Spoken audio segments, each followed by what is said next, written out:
নমস্কার বন্ধুরা, আপনারা দেখছেন ভারতের অ্যাকশন। আপনাদের সঙ্গে রয়েছি আমি অমিত। বন্ধুরা, একটা কথা আছে না যে যেমন কুকুর ঠিক তার তেমন মুগুর। এক্স্যাক্টলি বাংলাদেশের জন্য এটাই ব্যবহার করছে ভারত সরকার। দেখুন, বেশ কয়েকদিন আগে আপনারা হয়তো মনেই রাখবেন যে ডক্টর মোহাম্মদ ইউনূস তিনি কোথায় গিয়েছিলেন? চীনে গিয়ে তিনি কি বলেছিলেন? আমাদের যে উত্তর পূর্ব ভারতের যে 7টি রাজ্য রয়েছে, আসাম, মেঘালয়, মণিপুর, মিজোরাম, ত্রিপুরা, নাগাল্যান্ড এবং অরুণাচল প্রদেশ, এই 7টি রাজ্যের কোনো সমুদ্র মানে উপকূল নেই। এরা একটা ল্যান্ড লকড বলা যেতে পারে। সেটা ইউনূস সরকার বলে এসেছিল। আর তারা বলেছিল যে এই ল্যান্ড লক যে 7টি রাজ্য রয়েছে, এই 7টি রাজ্যের একমাত্র সামুদ্রিক গার্জিয়ান হলাম আমরা, মানে বাংলাদেশ। তাই চীনকে বলে এসেছিল, আপনারা আসুন বাংলাদেশে ইনভেস্ট করুন, বাংলাদেশ থেকে ব্যবসা করুন। এই 7টি রাজ্যের আর কোনো রাস্তা নেই, আমাদের দেশের ওপর দিয়ে এদেরকে বেরিয়ে যেতে হবে। এ কথাতে আমাদের ভারতে বিশালভাবে প্রতিবাদ জানানো হয়। আর সেই প্রতিবাদের জেরে কি হয়? বাংলাদেশের ভারতের যে সমস্ত বাংলাদেশ থেকে ভারতের যে সমস্ত এয়ারপোর্ট, যে সমস্ত বন্দর ব্যবহার করে ইউরোপের বিভিন্ন কান্ট্রিতে তারা প্রোডাক্ট সাপ্লাই করতো, সেগুলো কিন্তু বন্ধ করে দেওয়া হয়। মানে ট্রান্সশিপমেন্ট এক কথায় বন্ধ করে দেওয়া হয়। ভারতকে ব্যবহার করে অন্য কোনো তৃতীয় দেশে তোমরা সাপ্লাই করতে পারবে না। ভারতে করতে পারো, নেপাল বা ভুটানে করতে পারো। নেপাল ভুটানকে আলাদাভাবে রাখা হয়েছিল। এর জেরে কিন্তু ডক্টর ইউনূস একটা নতুন খেলা শুরু করলো। সে কি ভাবলো যে ভারত যখন ট্রান্সশিপমেন্ট বাতিল করছে, তাহলে আমরা একটু ভারতের সঙ্গে টেক্কা নিয়ে দেখি। একটা কথা আছে না যে হাতির সঙ্গে যদি একটা চিটি লড়াই করতে যায়, তাদের পরিস্থিতিটা কি হবে একবার সেটা ভেবেই দেখেছেন। আজকে বাংলাদেশের পরিস্থিতি ওটাই হচ্ছে। স্থলবন্দর দিয়ে ভারত থেকে যে সমস্ত সুতো বাংলাদেশে যেত, সেগুলো কিন্তু তারা আমদানি করা বন্ধ করে দিল। কি বললো যে স্থলবন্দর দিয়ে আসবে না, আসবে ঠিকই, সেটা জলবন্দর দিয়ে আসতে পারে, মানে জলপথ দিয়ে আসতে পারে। এতে কি হয়, জলপথ দিয়ে আসলে খরচটা অটোমেটিক্যালি একটু বেশি হয়ে যায়। আর স্থলপথ যেহেতু ভারত বাংলাদেশ বর্ডার মাত্র কয়েক কিলোমিটার গেলে পারেই আমরা বর্ডার ক্রস করে বাংলাদেশে পৌঁছে যেতে পারি, তাই আমাদের খরচটা অতিরিক্ত কম হয়, মানে তুলনামূলকভাবে প্রচুর কম হয়। তো সুতো যখন আমদানি করে বন্ধই করে দিল তারা, তাহলে ভারত সরকারের তো একটা স্টেপ নেওয়া উচিত। রিসেন্টলি এর মধ্যে আবার পাকিস্তান কোথা থেকে নাক গলাতে শুরু করলো, পাকিস্তানের সঙ্গে একটা ঝামেলা হয়ে গেল। তাই বাংলাদেশকে আমরা অনেকদিন বেশ দেখেছিলাম না, ঘুরে তাকিয়েছিলাম না। আমি বলেছিলাম বেশ কয়েকদিন আগে, আমার কয়েকটা ভিডিও রয়েছে, আমি সেখানে বলেছিলাম যে আগে পাকিস্তানকে নেপটিয়ে নিই, পাকিস্তানকে আগে একটু ঠিক করে নিই, সাইজ করে নিই, তারপর বাংলাদেশের দিকে আসবো। এক্স্যাক্টলি সেটাই হচ্ছে। পাকিস্তান সাইজ হয়ে গিয়েছে, এখন বাংলাদেশের দিকে আমরা ঘুরেছি। বাংলাদেশকে আমরা কি করলাম, যখন দেখলাম যে পাকিস্তানের সঙ্গে ভারতের সম্পর্কটা একদম তলানিতে গিয়েছে, মানে একদম যখন যুদ্ধ বেঁধে গিয়েছে, সেই সময় কিন্তু বাংলাদেশ ওপেনলি পাকিস্তানকে সাপোর্ট করেছে। আমরা ক্লিয়ার ভাবে দেখেছি, প্রত্যেকটা নিউজ চ্যানেল থেকে শুরু করে ওদের যে সমস্ত ইন্ডিভিজুয়াল, যে সমস্ত ইউটিউবার্স রয়েছে বা যারা নিউজ অ্যানালিটিক্স যারা রয়েছে, তারা সকলেই কিন্তু পাকিস্তানকে সাপোর্ট করেছে। আর এই জন্য আজকে ভারত সরকার কয়েকদিন আগে একটা স্টেপ নিয়েছে। গত শনিবারে ভারত সরকারের যে ফরেন ট্রেড ডিপার্টমেন্ট থেকে একটা বিজ্ঞপ্তি জারি করা হয়েছে। কি বলছে? ডাইরেক্টর জেনারেল অফ ফরেন ট্রেডের তরফে একটা বিজ্ঞপ্তি প্রকাশ করা হয়েছে। সেই বিজ্ঞপ্তিতে কি বলা হয়েছে, যে বাংলাদেশে তৈরি সব রকমের গার্মেন্টস, রেডিমেডস, মানে রেডিমেড তৈরি যে সমস্ত রেডিমেড গার্মেন্টস গুলো রয়েছে, সেইগুলো ছাড়াই আরো কয়েকটা প্রোডাক্টের নাম এখানে উল্লেখ করা হয়েছে। কি কি সেগুলো হচ্ছে যে বিভিন্ন ধরনের ফল, প্রসেস ফুড, তারপর ঠান্ডা পানীয়, চিপস, কাঠের আসবাবপত্র এবং পিভিসি পাইপ, মানে প্লাস্টিক বলা যেতে পারে। এই সব প্রোডাক্টগুলো কোনো স্থল বন্দর হয়ে ভারতে প্রবেশ করবে না। সে আসাম হোক, মেঘালয় হোক, ত্রিপুরা হোক, মিজোরাম হোক, যে কোনো স্থলবন্দর হোক না কেন, বাংলাদেশের সংলগ্ন বা কলকাতা হোক বা আমাদের পশ্চিমবঙ্গ হোক, কোনো স্থলবন্দর দিয়ে ভারতে প্রবেশ করবে না। এর জন্য একমাত্র রাস্তা ভারত কিন্তু দেখিয়ে দিয়েছে। কি? দুটো রাস্তা। সেই দুটো রাস্তা হচ্ছে, এক জলপথ দিয়ে মুম্বাই বন্দরে গিয়ে সেটা করতে পারে, তারা ভারতে প্রবেশ করাতে পারে, আর একটা হচ্ছে কলকাতা বন্দর দিয়ে ভারতে প্রবেশ করাতে পারে। যেমন শুরু করেছিল, এবার তার জবাব দেওয়া হলো। আর এই জবাবেই স্বাভাবিক ব্যাপার, রীতিমতো ক্ষেপে উঠেছে সমগ্র বাংলাদেশ। আপনাদেরকে আমি কয়েকটা ভিডিও দেখাবো, অবশ্যই দেখবেন ভিডিওগুলো। ওখানকার যে সমস্ত লোকাল জনগণ রয়েছে, সাধারণ জনগণ, তাদের মুখ থেকে শুনবেন তাদের পরিস্থিতিটা কি এখন বর্তমানে বাংলাদেশে। ভারতের এই যে অনেকে বলে যে ভারত থেকে প্রোডাক্ট যদি বাংলাদেশে না যায় তাতে আমাদের আরো ভালো, কারণটা কি? কারণটা হচ্ছে তারা নিজেদের ওপর ডিপেন্ডেন্ট বেশি হবে, অবশ্যই হবে, সেটা তাদের করা উচিত। কিন্তু ভারত বাংলাদেশকে এতটাই প্রোডাক্ট সাপ্লাই করে যেটা বাংলাদেশের এইখান থেকে মুখ ঘুরিয়ে নিলে হয়তো তাদের যে বাজারের যে পরিস্থিতি সেটা হয়তো আকাশ ছুঁয়ে যাবে, আর সেটাই ঘটছে।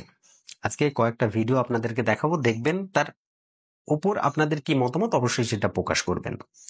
আর আজকে এই যে ধাক্কাটা দেওয়ার সবচাইতে বড় রিজনটা হচ্ছে রিসেন্টলি চীন যখন আমেরিকা যখন তার ট্যারিফ নিয়ে এত মাতামাতি করছে, তাই চীন কিন্তু এখন বাইপাস খুঁজছে। বাইপাস কোথায়?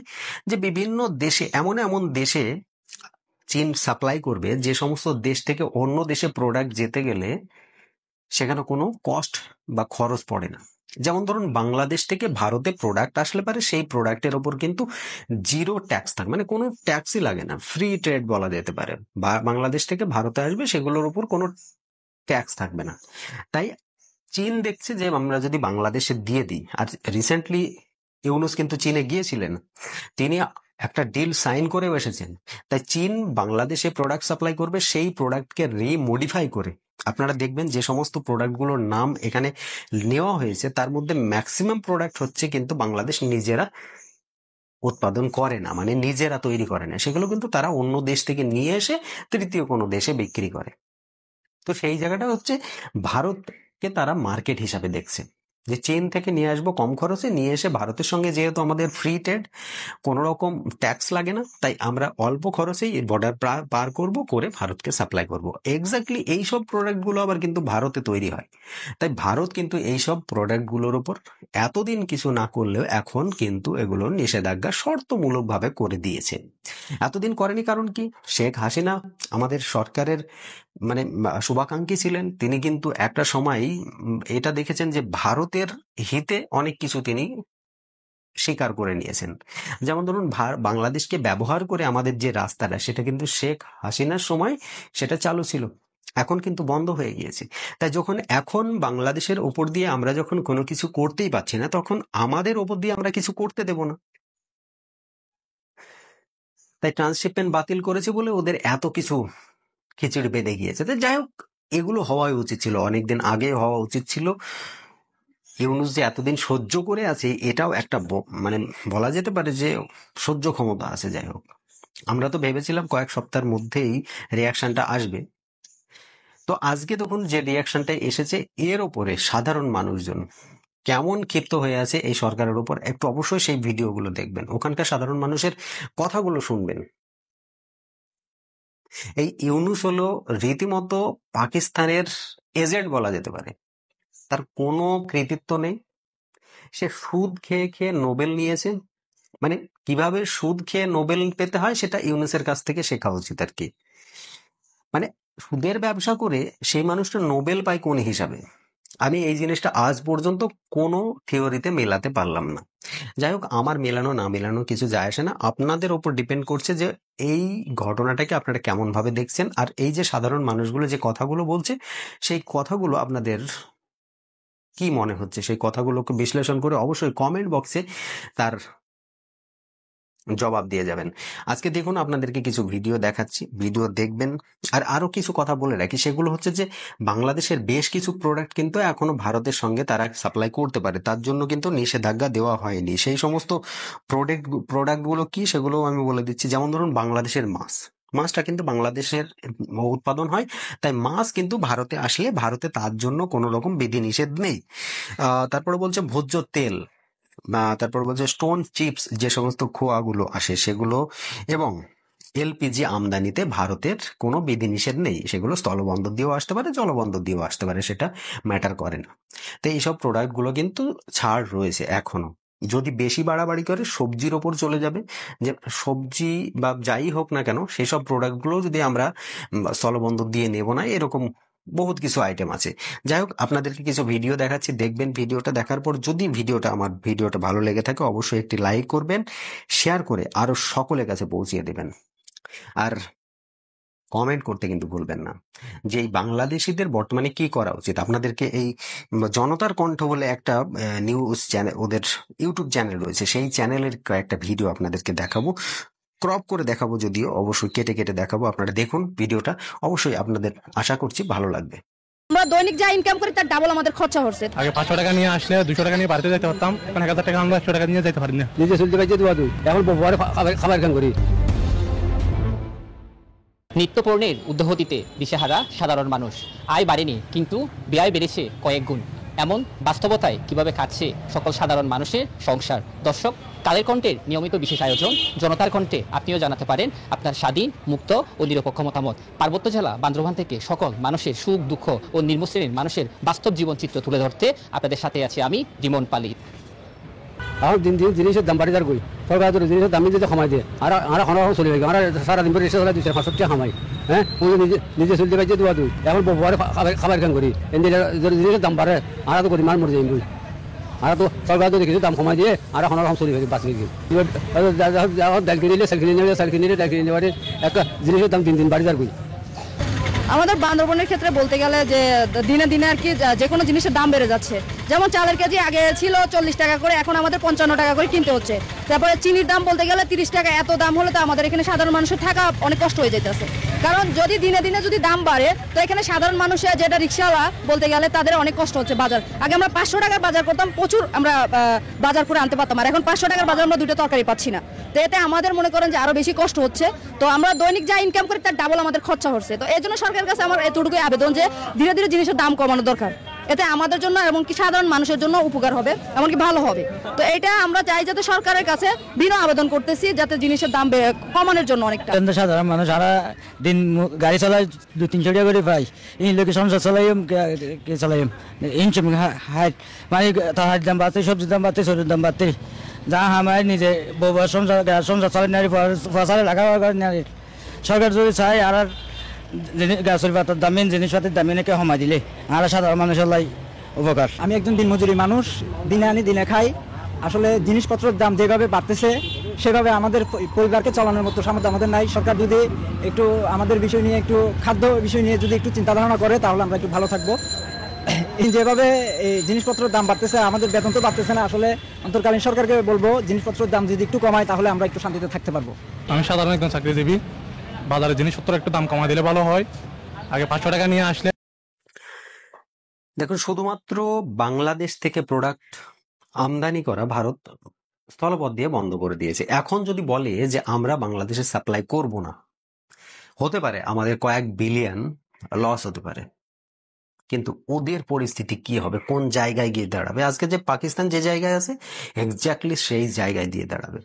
পাকিস্তানে কি শুধুমাত্র ওদের ডিফেন্সটাই একমাত্র সেনা, ওরা একমাত্র যারা সেনা রয়েছে পাকিস্তানের, যারা ডিফেন্সে রয়েছে একমাত্র তারাই সুখী রয়েছে, বাকি সাধারণ মানুষ আর কেউ সুখী নাই। কিন্তু এক্স্যাক্টলি বাংলাদেশের পরিস্থিতিও ঠিক সেইটাই হবে। আমরা সকলে জানি যে বাংলাদেশে দুটো স্তর রয়েছে, একটা হচ্ছে মানে নিম্নবিত্ত, আর একটা হচ্ছে উচ্চবিত্ত। এদের মধ্যবিত্ত বলে কিছু নেই। যারা নিম্নবিত্ত তারা কিন্তু কান্নাকাটি করে, এই যে ভারতের সঙ্গে সম্পর্ক খারাপ হলে তাদের কান্নাকাটি হয়। কারণ কি, তারা কিন্তু ওই দিন আনি দিন খায়। বলে না, ওই যে বললো ওই যে চাচা কি বললো যে আমরা 300 টাকা ইনকাম করি, এবার তার মধ্যে বাজারে গেলে পরে বাজার হয় না। তাহলে এই পরিস্থিতিতে নিজের খরচটাই তারা চালাতে পারছে না, তাহলে পরিবারের আরো যে সমস্ত ব্যক্তিত্ব যারা রয়েছে তাদের খরচ কি করে চালাবে? এরপরে তো আরো এক্সট্রা বিভিন্ন খরচ রয়েছে, তাই না? তো চলো দেখি, শুনি আরো কি বলছে। আরো অনেক কিছুই রয়েছে, শুনুন। 200 টাকা নিয়ে বাড়িতে যেতে পারতাম, এখন 1000 টাকা আমরা 100 টাকা নিয়ে যেতে পারি না। অত জিনিসপত্রের দাম একটু কমা দিলে ভালো হয়। আর হইলে সাধারণ মানুষ, আর এখন রিক্সা চালাই দিন 300 টাকা 40 টাকা করে নেওয়ারি।